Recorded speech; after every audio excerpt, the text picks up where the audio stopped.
Chapter 9. In the afternoon, Timothy said we'd make a rope. On the north end of the island, tough vines, almost as large as a pencil, were laced over the sand. It took us several hours to tear out a big pile of them. Then Timothy began weaving a rope that would stretch all the way down the hill to the beach and the fire pile. The rope was for me. If he happened to be out of the reef and heard a plane, I could take a light. Hi. Show him your tooth. From our campfire, follow the rope down and touch off the big fire. The vine rope would also serve to get me safely down to the beach.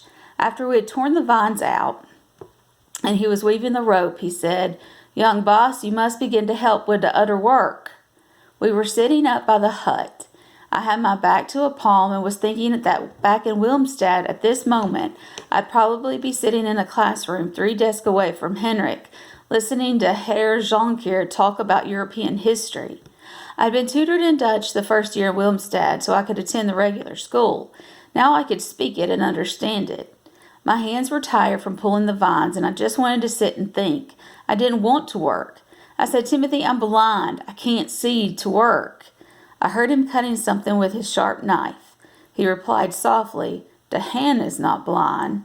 Didn't that old man understand? To work aside from pulling up vines or drawing something in the sand, you must be able to see. Stubbornly, he said, "Young boss, we need sleeping mats. You can make the mats." I looked over in his direction. "You do it," I said. He sighed back again, saying, "The best mat maker in Charlotte Amalia down in Frenchtown be totally blind. But he's a man and he has to do that to make a living."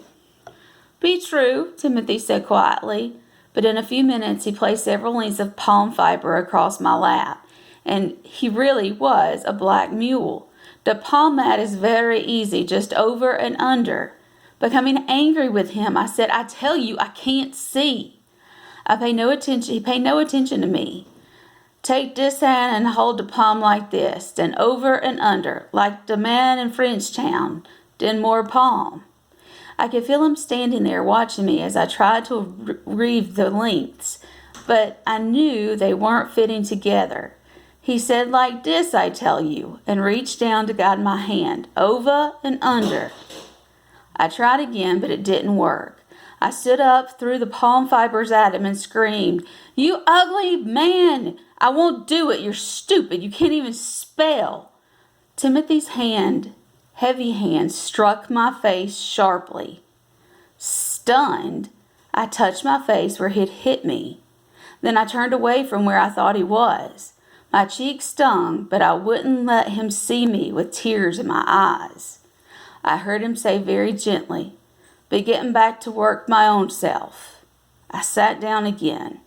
He began to sing that fungi and fish song in a low voice, and I could picture him sitting on the sand in front of the hut, that tangled gray hair, the ugly black face with the thick lips, those great hands winding the strands of vine.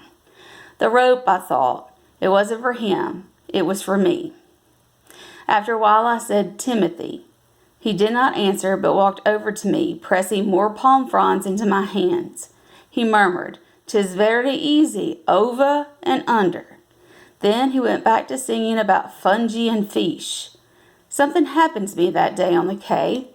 I'm not quite sure what it was even now, but I had begun to change. I said to Timothy, "I want to be your friend." He said softly, "Young boss, you've always been my friend." I said, "Can you call me Philip instead of young boss?"